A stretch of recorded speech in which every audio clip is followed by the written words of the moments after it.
President Obama has announced a new executive action concerning gun sales in the U.S. The issue of guns is a highly controversial one. We're exploring some of the reasons why. First up, in the debates over gun rights and gun control, the Second Amendment to the Constitution often comes up. It says, quote, "A well-regulated militia being necessary to the security of a free state, the right of the people to keep and bear arms shall not be infringed." I believe in the Second Amendment. It's there written on the paper. It guarantees a right to bear arms. But I also believe that we can find ways to reduce gun violence consistent with the Second Amendment.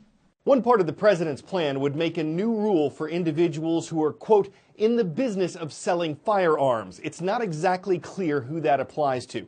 But what they'd have to do is register as licensed gun dealers. That would force them to make background checks of people who bought guns from them. Until now, many person-to-person gun sales could be made without these background checks. But can the president enact this rule without Congress's approval? He says yes through executive action. But House Speaker Paul Ryan, a Republican, says no, that the president's proposal to restrict gun rights were debated by the U.S. Senate and rejected. Ryan says no president should be able to reverse legislative failure by executive action, even slightly.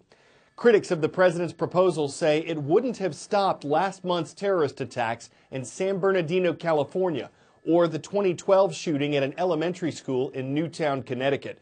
The president, emotional when mentioning victims of that attack, said while his action wouldn't stop every act of violence or evil in the world, it could try to stop one act of evil, one act of violence. Where do Americans stand? A Quinnipiac University poll in December found that 89% support increased background checks for gun buyers. But a CNN ORC poll in December found that 51% of Americans are against more gun control laws. Today's roll call starts across the Pacific in southern Japan.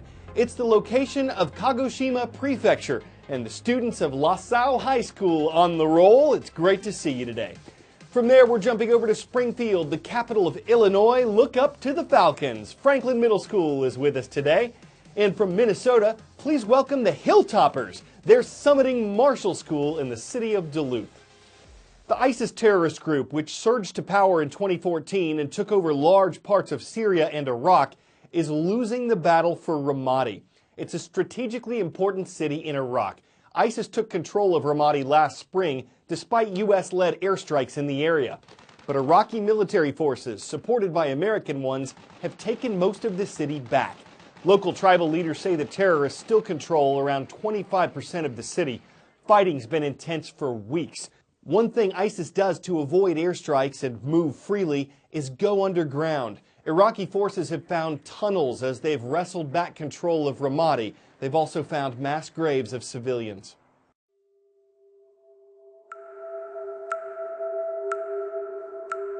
So why is Ramadi such a key battleground in the fight against ISIS? Well, it's hugely significant, both to the United States as well as to the Iraqi government. First of all, Ramadi is the capital of Anbar province, which is the largest province in Iraq, but not necessarily the most densely populated one. And the government of Haider el-Abadi, the prime minister, declared that Anbar was going to be the next place it would try to take back from ISIS. So losing the capital of Anbar was certainly a big blow to the Iraqi government. Ramadi also has major importance to the U.S. and especially to many U.S. service members who fought in Iraq. In the years between 2004 and 2006, it was one of the worst battlegrounds for U.S. forces in all of Iraq. Thousands of United States Marines as well as soldiers fought there trying to hold the town and take it back from Sunni insurgents. And many of those insurgents came from a precursor organization of ISIS, which was called Al-Qaeda in Iraq. And it was really after very tough battles with a lot of casualties that the U.S. managed to win. And Ramadi also became a turning point in the war in Iraq when the U.S. employed a new strategy, which was called the Sons of Iraq, or the Sunni Awakening Program, where they actually started to talk to a lot of the Sunni tribes that were allied against them and made them join forces with the U.S. as well as with the Iraqi government, turn on the insurgents, and therefore win back Anbar province from Al-Qaeda in Iraq. So certainly there will be a lot of U.S. veterans out there looking at what's happening in Ramadi right now. NOAA, the National Oceanic and Atmospheric Administration, says we've explored less than 5% of the ocean, even though it covers more than 70% of Earth's surface. A company called Deep Flight is hoping to help change that. What it offers could fit on a yacht and costs about as much, but it could give us a new perspective on what's beneath the waves. It's very simple. It's a bit of a secret, this. It's going to be shocking, but this is an ocean planet. We think it's built for us because we walk on land, but this is a small part. 94% of life on Earth is in the oceans. We're excluded. Human beings don't have access to our own planet. We're trying to change that. So this thing comes down there. For the last 50 years, we've gone underwater in machines called submersibles. Initially, the holy grail was to get to the bottom of the planet. And now you realize that the real goal, let's get everybody else down there who wants to go. Let's give them the opportunity. It doesn't exist right now. We're trying to create that. In a normal submersible, most people think you need to be a professional pilot because you have to adjust the valves, you have to adjust the buoyancy, and if you mess up, you can sink. Well, the machines we're building now don't do that. They don't have that complexity. There it is. We just try to make them so they're usable by most people. We'll take you out, and I'll give you the controls. You will dive a submarine. That's a big deal. Okay, under the CNN, you have the cart. Your left-hand side is this up and down. And push it all the way forward right now. And you are diving. Under the CNN is diving the submarine. It's that easy. That easy. So we are now well under Lake Tahoe. It's rather beautiful down here, I think, even though there's no animals. Your right-hand side is a joystick. Move that joystick gently to your right. The sub is turning around to the right. Move it gently forward. You're now moving forward. That's all there is to it. We go down to what we call the edge of darkness, which is this wonderful twilight zone. Below where you can snorkel, but before it's black. At 400 feet, it's black. You can't see. What's the point? It's powered electrically. We have really good lithium-type batteries, and you can stay down electrically 8 hours or so. Life support is really important, so that's 24 hours, much longer than you need. And most people, that's 1, 2, 3 hours maximum.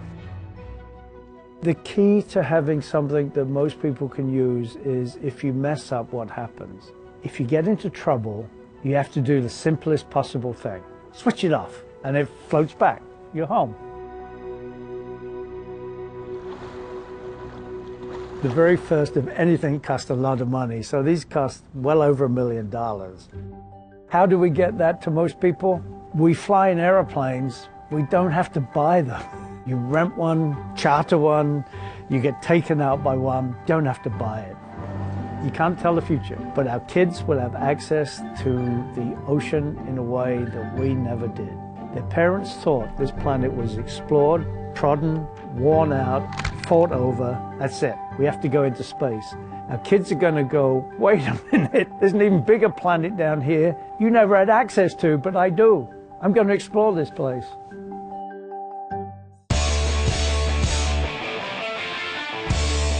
The forecast for Harbin, a city in northeast China, a high of 11, a low of -11 Fahrenheit. What do you do with all that cold? Behold the Harbin International Snow and Ice Festival. Tons and tons of ice and snow, spectacularly sculpted and lit up from the inside. The event's been held for 31 years and has become a major tourist attraction. It usually lasts through February, weather permitting, of course.